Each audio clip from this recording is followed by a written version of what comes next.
Termasuk di sini yang kita pelajari karena Rasulullah yaklimu al-farahu wa yakusu syaribahu yaumal jum'ah qabla khuruj ila shalat. Mulai kemarin di dalam masalah sebelum kita melaksanakan sholat yang Jumat yang notabene ketemu dengan banyak orang, yang itu gandengnya dengan sholat Id, sholat istisqa, sholat kusuf. Pokoknya yang penting ketemu dengan orang, kita diperintahkan untuk mandi, kita diperintahkan untuk nganggo wangi-wangi, kita diperintahkan untuk ngedoi kuku, ngedoi brengos, jembat lan sapenunggalane. Artinya kita akan jadi dalam ta'abbudnya ini ajaran. Ini perintah Rasulullah, ini perintah Gusti Allah. Kenapa perintah Rasulullah, perintah Gusti Allah? Mergo Gusti Allah dawuh ati Allah wa ati Rasul. Allah taat nang Gusti Allah, taat nang Rasul, berarti taat nang Rasul jika perintah taat nang Gusti Allah. Dan adanya Allah Ta'ala memerintahkan taat kepada Rasul, setelahnya taat kepada Allah, padahal taat kepada Rasul juga kepada Allah. Ini untuk memberi warning bahwa nanti akan ada perintah-perintah dari Rasul yang memang di dalam teksnya, di dalam kitabnya tidak ada perintah dari Allah. Jadi seperti ngedai kuku, gak ada langsung perintah. Ya ada wal yakdul busam, tapi kapan waktunya? Gak jelas. Hanya Allah merintahkan ketok honor reget muilang honor reget. Di sini di lengan Rasulullah dijabarkan sebelum wudu kita membersihkan dengan kumur, dengan resep banyu maring hidung, dengan siwakan, terus lakukan pemotongan rambut, pemotongan kuku setiap hari Jumat sebelum keluar dari Jumatan dan mandi. Ini dijelaskan oleh Rasul yang tidak dijelaskan oleh Allah Ta'ala. Berarti Allah Ta'ala memerintahkan taat kepada Rasul karena memang ada perintah-perintah yang memang murni dari Rasul, tidak ada teknya dari Allah. Dan inilah yang dimaksudkan dengan wa ma yantiqu 'anil hawa in huwa illa wahyun yuha. Apa yang telah diperintahkan oleh Rasul dilakukan Rasul, tidak ada yang motifnya itu berdasarkan nafsu, tapi semuanya berdasarkan wahyu. Wa ma yantiqu 'anil hawa in huwa illa wahyun yuha. Berdasarkan wahyu kabeh. Nah, karena apa yang dilakukan Rasul, disampaikan Rasul dalam rangka menjelaskan terhadap isi kandungannya Al-Quran. Hanya didhawuhna walaqad arsalnaka litubayyina lin-nas, untuk memberikan penjelasan tentang Al-Quran kepada manusia. Makanya orang yang tidak ngerti hadis tidak akan pernah paham Al-Quran, tidak akan pernah paham Al-Quran. Nah, kemudian untuk memahami hadis, kita memahami dari apa yang telah disampaikan oleh para ulama dalam kitab fikih. Nah, ini artinya kita ketika ketemu dengan orang, kesunatan yang bersih jangan sampai mengganggu kepada orang, sampai menciptakan pada orang. Mosok diajarno ambune wapek itu jangan sampai nyakiti orang. Yang menyenangkan, disawang menyenangkan. Bahkan tidak hanya ini saja, Rasulullah itu kalau akan keluar rumah niku masih cermin, yurai, bercermin. Mulane sampai ditangleti kali Dewi Aisyah, "Taf'alu hadza ya Rasul?" Kau lakukan ini. Naam, inni uhibbu ayyandurani ashabi wa sururun. Aku seneng lek sahabatku nyawang aku dia dalam keadaan senang.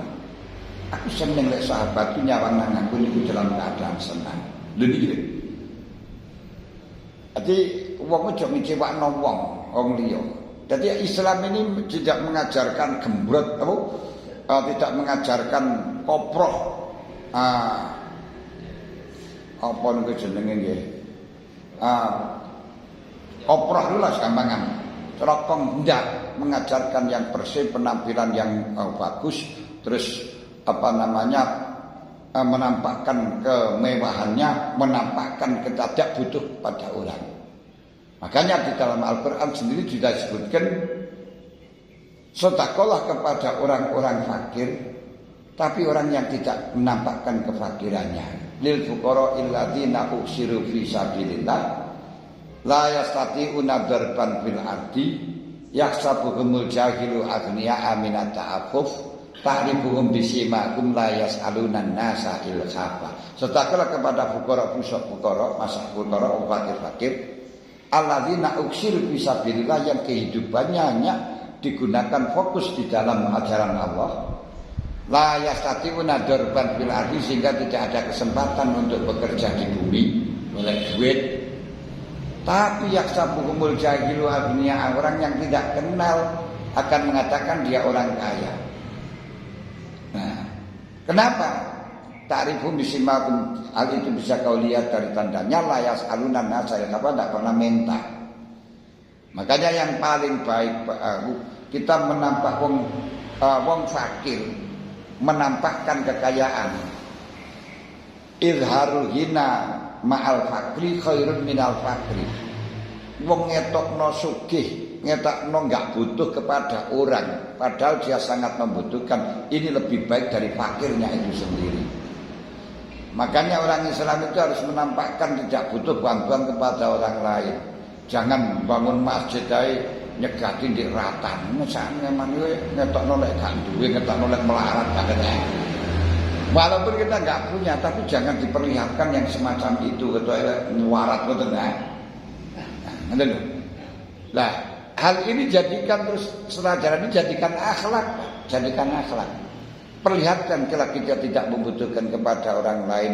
Perlihatkan kita kalau memang kita niku bersih. Islam itu bersih, Islam itu bagus, Islam itu sesuai dengan zaman. Jadi tetap kita niku kengken sing bersih, bersihan. Ngoten. Kebersihan, menjaga lingkungan, menjaga kebersihan pribadi, kebersihan lahir dan batin. Nah, nanti untuk kebersihan batin itu panjenengan bisa mengkaji di dalam perintahnya Gusti Allah wudu. Idza qumtum ila sholati faghsilu wujuhakum wa aydiyakum ilal marafiq. Bila katene salat kongkon wudu dhisik. Lha maksudnya wudu bagaimana? Karena Gusti Allah niku saking bersih, kalau kita masuk kepada Allah harus bersih lahir batin. Mulane bersih saka najis, bersih saka hati sing kotor. Nah, hati sing kotor bagaimana? Niku hati sing masih mikirkan maring saliyane Gusti Allah. Niku perintah agama. Dalam dogmatif, dalam takulnya, dogmatifnya, dalam takulinya, rasionalnya, logikanya bahwa kita itu diperintahkan untuk selalu menghadap kepada Allah dalam keadaan bersih. Nah, terus jadikan akhlak kita selalu membersihkan badan kita dari kotoran, lingkungan kita dari kotoran, dan membersihkan hati kita dari apapun yang mengganggu yang urusannya selain Allah. Itu jadikan akhlak. Saya paham. Jadi akhlak setiap hari, di mana saja berada, kapan saja berada, lakukan yang semacam itu, kebersihan. Nanti jangan sampai wong Islam ngetokno gembrote, ngetokno koproy, jangan. Wah, itu lek perpakaian yang melek, ora tau diumbah 5 dina, 7 dina, itu berarti tasawuf. Enggak ada jalan tasawuf semacam itu, enggak ada. Itu wong regem kopro. Nah, kita yang pakai yang wangi. Ngoten, makane sampai Abu Hanifah mau dawuh azimu wa ma'imakum. Kowe aja minder, azimu wa ma'imakum. Surbamu sing gedhe. Pede ngoten lho. Niki ajaran ten Islami ngoten niku. Nah, kita melakukan yang semacam ini, berbuat adil, aku tidak melakukan salah kepada orang lain dalam segala apapun, tidak sampai kita geger paling banter, kita tidak perlu merasa paling baik di dalam dalam hal apapun, diimplementasikan di dalam kehidupan bermasyarakat. Inilah yang namanya fikih peradaban. Jadi ajaran Islam kita tuangkan untuk amaliyah setiap hari, jadikan akhlak. Ini namanya fikih peradaban. yang sesuai dengan ajaran. Jadi kita kebersihan. Nah, ini fikih peradaban. Dalam fikih kebersihan itu pun nanti kalau panjenengan juga ngaji di dalam istinja. Kemarin bab istinja ini kita tidak diperkenankan kencing di air yang mengalir. Baik air kecil sedikit baik mengalir atau air yang mengalir baik itu kecil atau besar. Terus tidak boleh pada air yang sedikit baik mengalir atau tidak. Air sedikit baik mengalir atau tidak. Nah, tidak boleh pada air besar kecuali mengalir. Besar mengalir gak apa-apa, tapi yang tidak mengalir jangan. Ini artinya apa? Air kecil baik mengalir atau tidak mengalir, kalau kau kencingi atau kau taimi, ini adalah pencemaran. Mencemarkan air yang justru mengganggu pada orang yang akan menggunakan atau memanfaatkan pada air tersebut sehingga menjadi najis. Loh, ini ajaran Islam secara ta'abbudnya. Di dalam logikanya secara ta'akulnya mengajarkan kepada kita jangan sampai mencemarkan lingkungan. Mencemarkan lingkungan, makanya tidak boleh kencing di bawah pohon yang berbuah. Tidak boleh kencing dalam tempat-tempat yang teduh di dalam waktu musim kemarau, yang dimana tempat itu biasanya digunakan tempat teduh oleh seseorang. Ini jangan mencemarkan lingkungan, jangan bikin tidak tenang pada penghuni tempat yang ditempati orang lain.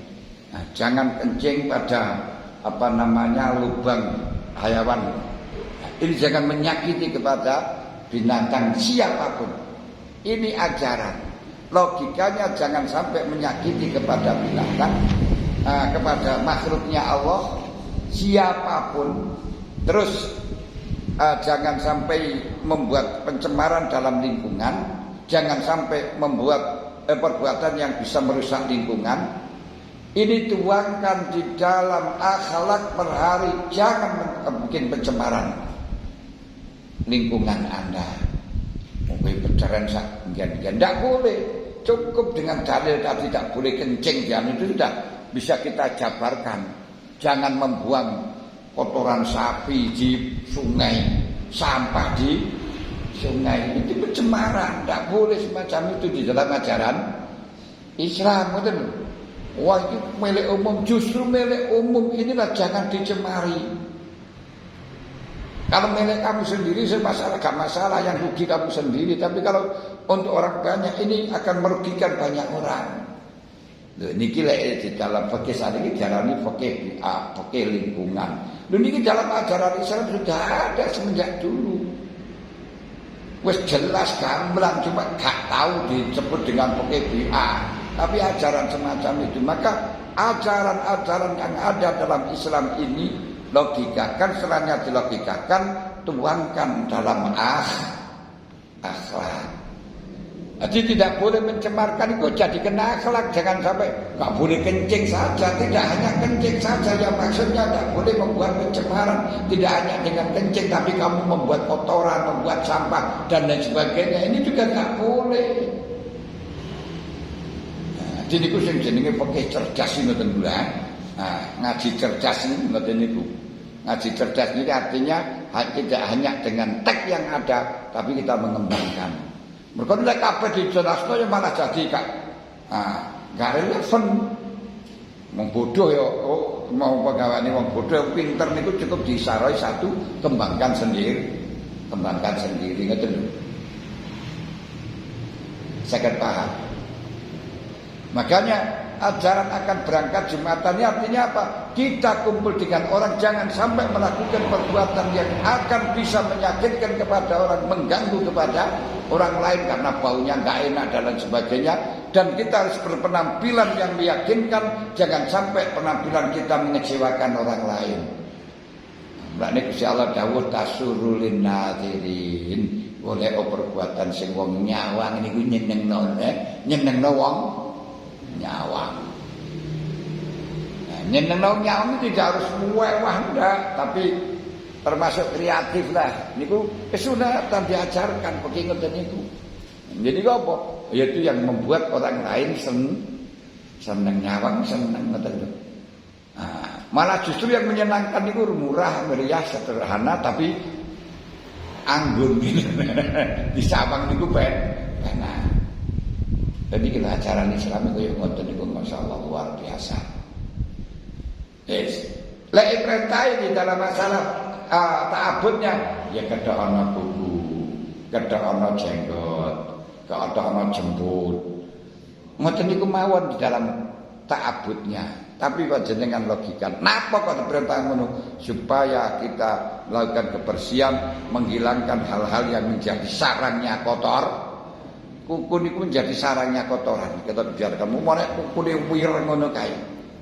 Lah makanya dihilangkan, dibersihkan sehingga kita tidak sampai terjadi kotor.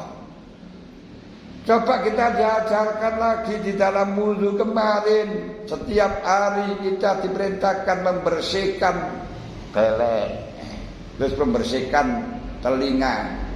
Bersihkan telinga itu sampai 5 kali per hari, 5 kali. Membersihkan hidung, membersihkan mulut. Ini ajaran yang luar biasa kalau diamalkan. Doktrin karena perintah. Jadi kesunatan wudu kan kesunatan telinga ana carane sing lebit-lebitan ini dibersihkan. Niku ping 5. Nah ini juga di samping doktrin agama, perintah agama, terus logikane apa? Wong kok bersihan awake niku sing wijikan, cuk ora tau adus belas enggak. Terus bolote ngomel jangan. Tidak, bukan ajaran Islam semacam itu. Hilangkan bolot-bolot sing marakno penyakit niku. Mulane kukune dibersihkan. Rambut-rambut niki sing aja gembel. Terus bareng ngoten brengos-brengose niku krana biasae lek ngombe kan kantil nang kono. Sebelum Jumat, setiap satu Jumat hilangkan. Terus logikane dengan itu terus kawin sama bikin akhlak, kebersihan itu akhlak. Sehingga refleks bila tidak bersih langsung tak golekane ngoten. Termasuk di dalam kebersihannya sangat menjaga kesehatan juga, termasuk di nuwun sewu seperti di dalam wudu. Sebelum kita wudu tidak boleh memasukkan tangan pada air yang sedikit di mana tangan kita belum tahu kesuciannya atau bangun tidur. Ketika kita bangun tidur kemarin kan ngoten, makruhnya wudu memasukkan tangan pada air sebelum dibasuh 3 kali. Gitu. Karena kanjeng Nabi dawuh, ini doktrin agama. Dawuh kanjeng Nabi piye? Idza staiqadha ahadukum fala yaghmishu. Fala yaghmishu hatta yaghsilahu salasa marratin. Fala yaghmis yadahu hatta yaghsilahu salasa marratin. Fa innahu la yadri aina batat. Siapa yang bangun tidur fala yaghmis yadahu, jangan sampai memasukkan tangannya fil ina dalam wadah yang mengandung air sedikit. Hatta yaghsilahu salasa marratin, sehingga diberi basuh 3 kali. Kenapa? Fa innahu la yadri aina batat.